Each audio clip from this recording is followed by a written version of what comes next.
জুলাই হত্যাকাণ্ডে আন্তর্জাতিক অপরাধ ট্রাইব্যুনালে আরও ৩ অভিযোগ দাখিল করেছে ভুক্তভোগী পরিবারগুলো। আহনাফ হত্যার বিচার চেয়ে অভিযোগ করেছে তার মা। আর যাত্রাবাড়ী ও লক্ষ্মীপুরে 2 শিক্ষার্থী নিহতের বিচার চেয়ে অভিযোগ নিয়েছে জাতীয় নাগরিক কমিটি। হত্যাকারীদের দৃষ্টান্তমূলক শাস্তির দাবি জানায় নিহতের পরিবার। রিফাত শিশিরের প্রতিবেদন। আন্তর্জাতিক অপরাধ ট্রাইব্যুনালে বিচার চাইতে এসে এভাবেই বেদনায় ভেঙে পড়েন ছাত্র জনতার আন্দোলনে পুলিশের গুলিতে যাত্রাবাড়িতে নিহত সাকিব হাসান ও লক্ষ্মীপুরের ওসমান গনির পরিবার। সন্তানহারা 2 পরিবারের পক্ষ থেকে শেখ হাসিনা সহ 30 জনের বিরুদ্ধে ট্রাইব্যুনালে অভিযোগ দায়ের করে জাতীয় নাগরিক কমিটি। যারা আহত এবং পঙ্গু হয়ে আছেন তাদের প্রতি সমবেদনা।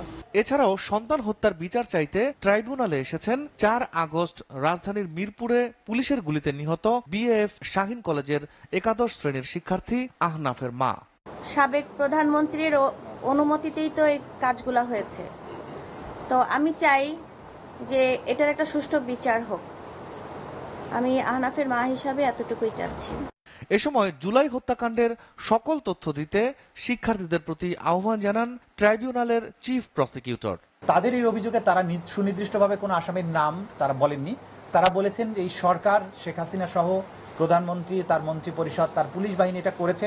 আমরা ঘটনাস্থলে যেহেতু ছিলাম না, আমরা এই সরকারের যে যারা এই অপরাধের সাথে যুক্ত তদন্ত করে যেন তাদের বিরুদ্ধে ব্যবস্থা গ্রহণ করা হয়। এটা এই ছাত্ররাই যেহেতু মূল আন্দোলনটা করেছিল, যখন তারা মাঠে ছিল তখন অন্যরা ছিল না, সেই কারণে তারাই জানে যে তাদের উপরে যে নিষ্ঠুরতা হয়েছে, হত্যাকাণ্ডটা হয়েছে, সেই বিষয়গুলোর ব্যাপারে তারাই তথ্য দিতে পারবে। আজকে আমার ব্রিফিংয়ে আসার এটা অন্যতম প্রধান কারণ ছাত্রছাত্রীদেরকে আশ্বস্ত করা যে তারা এখানে নির্ভয়ে এসে সাক্ষ্য দিতে পারে, ঘটনাগুলো জানাতে পারে, এবং তাদের নিরাপত্তা দেওয়ার দায়িত্ব রাষ্ট্রের এবং আমাদের। এছাড়া ছাত্র জনতার আন্দোলনে নিহত সহ বিগত সরকারের সব গুম, খুন ও হত্যাকাণ্ডের ঘটনায় সব ধরনের আইনি সহায়তায় পাশে থাকার আশ্বাস দেয় জাতীয় নাগরিক কমিটি। আমরা আপনাদেরকে একটা জিনিস। রিফাত শিশির, এসএ টিভি, ঢাকা।